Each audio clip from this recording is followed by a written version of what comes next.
민수기 9장. 애굽이라는 나라에서 야곱의 12아들의 자손들이 살았습니다. 아주 거대한 제국 속에 작은 이방인 가족의 모임이었습니다. 여호와 하나님은 아브라함을 선택하여 한 나라를 건설하실 계획을 세웠으며 그 계획은 아브라함, 이삭, 야곱을 거치면서 점점 더 선명해졌습니다. 그러나 분명한 사실은 애굽과 같은 세상 나라를 세우는 것이 하나님의 계획이 아니라는 것입니다. 이미 세상 나라는 화려하고 부강하며 완벽해 보였습니다. 하나님의 나라는 우리가 육신으로 보는 이러한 나라가 아닙니다. 나의 영혼의 참 안식처이며 영원히 나를 받아줄 하나님이 다스리며 온전하고 완벽한 하나님의 나라입니다. 하나님을 통해서 이 세상에서 애굽과 같은 화려함을 꿈꾸고 있다면 그것은 참으로 어리석은 일일 것입니다. 이 땅에 사는 수많은 사람들을 보십시오. 하나님 없이도 잘 살아갑니다. 하물며 우상을 섬겨도 아무 문제가 없는 것 같습니다. 시편에서 자주 하나님에게 사람들이 하는 질문이 있습니다. 왜 하나님의 원수들이 이 땅에서 승리하는 듯 보이느냐의 질문입니다. 하나님의 대답은 진정한 복은 하나님이라고 합니다. 하나님의 구원의 계획 속으로 들어오지 않으면 우리들 눈에 보이는 그 모든 화려함은 안개와 같이 사라진다는 것입니다.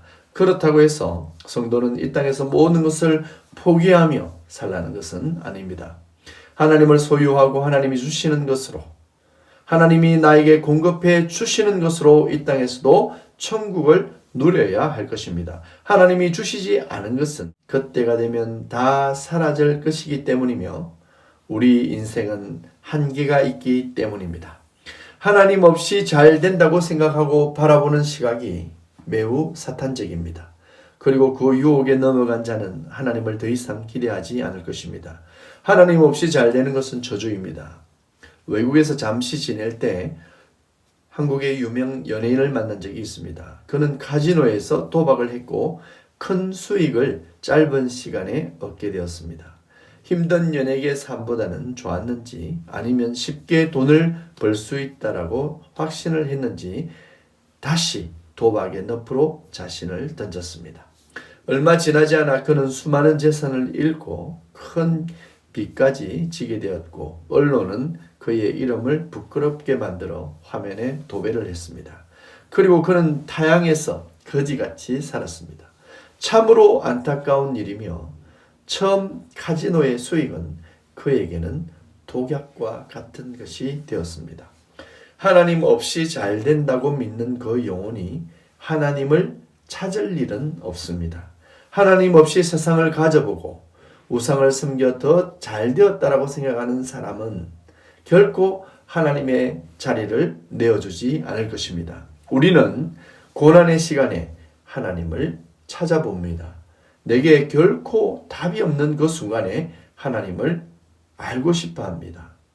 하나님 안에서 잘 된 것이 그것이 진짜입니다. 그리고 하나님 안에서는 더 이상 필요한 것이 없을 수도 있습니다. 우리가 참 행복과 사랑을 누릴 수 있는 것은 하나님을 알게 된 순간입니다. 이스라엘 백성들은 애굽을 탈출했습니다. 처음에는 애굽에서 안전하고 행복하고 풍성했는데 이스라엘 사람들이 하나님의 사람인 것을 안 사탄은 그들을 고난에 던졌습니다. 그런데 이 고난은 이미 하나님이 예언한 일입니다. 하나님이 주신 고난은 아니지만 하나님이 이미 계획한 고난입니다. 고난이 올 때 이스라엘은 하나님을 찾았고 부러지셨습니다. 고난이 유익이 되는 원리는 이렇게 간단합니다. 사람에게 하나님을 찾고자 하는 본성이 이미 존재합니다.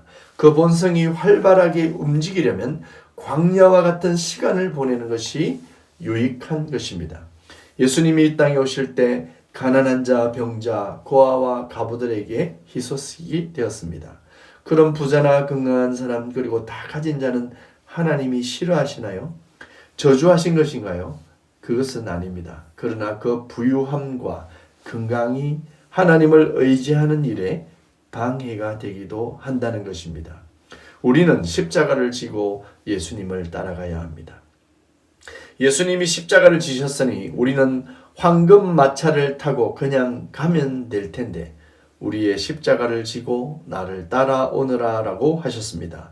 우리는 다시 광야로 가야 합니다. 이 화려한 애굽의 문화에서 벗어나야 합니다. 애굽을 즐기며 애굽만을 바라보고 부러워하다가 구원을 받지 못할 수도 있습니다. 광야에서 유월절을 지키는 이스라엘 백성들은 왜 하나님이 그들을 고난 가운데 두셨는지 이해했는지 모르겠습니다. 하나님은 우리의 하나님이 되길 원하시는 것이지 우리를 이 땅에서 잘 먹고 잘 살도록 하는 데만 관심이 있는 것이 아닙니다. 유월절의 진정한 의미는 하나님 나라를 바라보는 것입니다. 이 땅에 소망을 내려놓는 것입니다. 그리고 하나님만 의지할 곳으로 내 발걸음을 옮기는 것입니다. 성막 위에는 구름과 불 모양 같은 것이 있었습니다. 낮과 밤을 통해 하나님이 일하고 계심을 육신의 눈으로 보여주신 것입니다. 그 구름과 불을 따라서 이스라엘은 행진합니다. 하나님의 인도함만이 그들을 움직일 수 있게 했습니다. 하나님이 허락하면 가고 멈추라고 하면 멈추었습니다. 때론 하루, 때론 1년 하나님은 그들에게 필요할 때 행진하게 하셨고 멈추라고도 하셨습니다. 구원은 오직 하나님의 계획 속에 있습니다. 하나님이 조정하시고 계십니다. 하나님에게 맡기는 것이 필요합니다. 인생의 구원의 여정을 위해 운전대를 하나님에게 맡기시기 바랍니다. 사람이 똑똑하지만 기계에게 지는 것도 많습니다. 기계가 때론 사람보다 더 가치 있게 보여질 수도 있습니다. 하나님 없는 인생은 별 것이 아닙니다. 죄 덩어리이고 흙 덩어리에 불과합니다. 하나님에게 나를 맡길 때는 나는 달라질 것입니다.